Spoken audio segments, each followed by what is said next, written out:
السلام علیکم ورحمۃ اللہ تعالی وبرکاتہ۔ امید ہے کہ تمام سامعین ناظرین خیر و عافیت سے ہوں گے۔ اللہ تعالی ہم سب کو اپنے حفظ و امان میں رکھے اور اسلام کے مطابق اپنی زندگی کو چلانے کی توفیق عطا فرمائے، آمین۔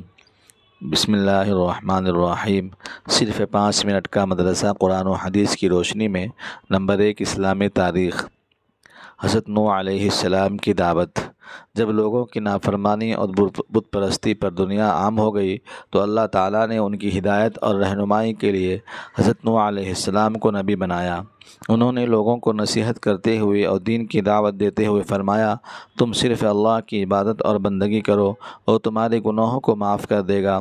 اس نصیحت کو سن کر قوم کے سرداروں نے جواب دیا، ہم تمہیں رسول نہیں مانتے کیونکہ تم ہمارے ہی جیسے آدمی ہو، نیز تمہاری پیروی ذلیل اور حقیر کم درجے کے لوگوں نے لے رکھی ہے۔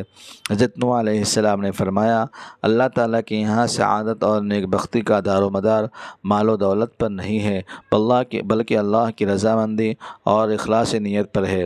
میں تمہیں یہ دعوت مال و دولت کی امید پر نہیں بلکہ اللہ کے حکم اور اس کی رضا کے لیے دیتا ہوں، وہی میری محنت کا اجر و ثواب دے گا۔ غرض حضرت نوح علیہ السلام دن رات انفرادی اور اجتماعی، خصوصی اور عمومی طور پر ایک لمبے زمانے تک قوم کو شرک، کفر، بت پرستی اور شرک و درگاہ پوجا، پتھر پوجا، اسی طریقے سے نظر و نیاز کی تمام خرافات کے ساتھ اللہ کی نافرمانی سے ڈراتے رہے، مگر وہ باز نہ آئے بلکہ الٹا عذاب الہی کا مطالبہ کرنے لگے کہ اگر تم سچے ہو تو اللہ کی طرف سے تم عذاب لے آؤ، اس کا مطالبہ کرنے لگے۔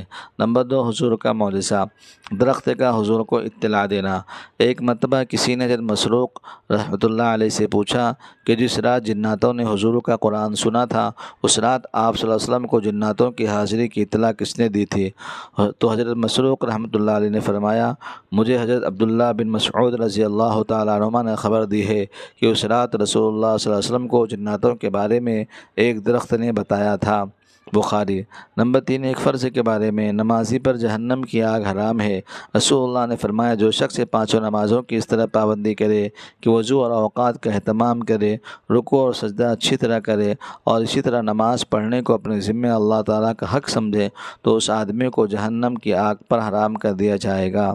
نمبر 4، ایک سنت کے بارے میں۔ جہالت سے پناہ مانگنے کی دعا۔ جہالت سے بچنے کے لیے اس دعا کا اہتمام کرنا چاہیے، اعوذ باللہ ان اکون من الجاہلین، اعوذ باللہ ان اکون من الجاہلین۔ ترجمہ، اللہ کی پناہ مانگتا ہوں اس بات سے کہ میں جاہلوں میں سے ہو جاؤں، سورہ بقرہ۔ نمبر 5، نعمت ملنے کی امید پر الحمدللہ کہنا۔ رسول اللہ نے فرمایا، جب اللہ تعالیٰ کسی بندے کو کسی نعمت سے سرفراز فرمائے اور اس پر وہ الحمدللہ کہے تو جو اس نے حاصل کیا ہے اس سے بھی بہتر دیا جائے گا۔ نمبر 6، گناہ کے بارے میں۔ قرآن میں اللہ تعالیٰ فرماتا ہے، جو شخص اللہ تعالیٰ کے ساتھ کسی کو شریک کرے گا تو اللہ تعالیٰ اس پر جنت حرام کر دے گا اور اس کا ٹھکانہ جہنم ہے، اور ایسے ظالموں کا کوئی یار و مددگار نہ ہوگا، سورہ مائدہ۔ نمبر 7، دنیا کے بارے میں۔ قرآن میں اللہ تعالیٰ فرماتا ہے، جو کوئی صرف دنیا ہی چاہتا ہے تو ہم اس کو دنیا میں جتنا چاہتے ہیں جلدی دے دیتے ہیں، پھر ہم اس کے لیے دوزخ مقرر کر دیتے ہیں جس میں ذلت اور رسوائی کے ساتھ ڈھکیل دیے جائیں گے، سورہ بنی اسرائیل۔ نمبر 8، آخرت کے بارے میں۔ جنتیوں کا حال۔ ہمارے نبی نے فرمایا، جنت میں لوگ کھانا کھائیں گے، پئیں گے، لیکن نہ تو پیشاب یا پاخانہ کریں گے اور نہ ہی ناک چھینکیں گے، بلکہ ان کا کھانا اس طرح ہضم ہوگا کہ ڈکار آئے گی جس سے مشک کی خوشبو پھیلے گی، اور ان کو اللہ کی ایسی تسبیح اور تکبیر بتائی جائے گی جس کو پڑھنا اتنا آسان ہوگا جتنا دنیا میں تمہارے لیے سانس لینا آسان ہوتا ہے۔ نمبر 9، طب نبوی سے علاج۔ مسواک کے فوائد۔ ہمارے نبی نے فرمایا، مسواک ضرور کیا کرو کیونکہ اس سے اللہ کی خوشنودی حاصل ہوتی ہے اور آنکھ کی روشنی تیز ہو جاتی ہے۔ نمبر 10، ہمارے نبی صلی اللہ علیہ وسلم کی نصیحت۔ رسول اللہ نے فرمایا، تم میں سے کوئی شخص وفات پا جائے تو اسے اپنے گھر میں دیر تک نہ روکو، اس کو جلدی دفن کرو اور دفنانے کے بعد اس کے سر کی طرف کھڑے ہو کر سورہ بقرہ کا شروع حصہ اور اس کے پاؤں کی طرف کھڑے ہو کر سورہ بقرہ کا آخری حصہ پڑھو۔ بحقی شعب الایمان۔ فائدہ، شروع حصے سے مراد الف لام حم میم سے لے کے مفلحون تک، اور آخری حصے سے مراد آمن الرسول سے لے کے فانصرنا علی القوم الکافرین تک پڑھے۔ اللہ تعالی ہم سب کو ان اچھی اچھی باتوں کو سن کر آگے عمل پھیلانے کی توفیق عطا فرمائے۔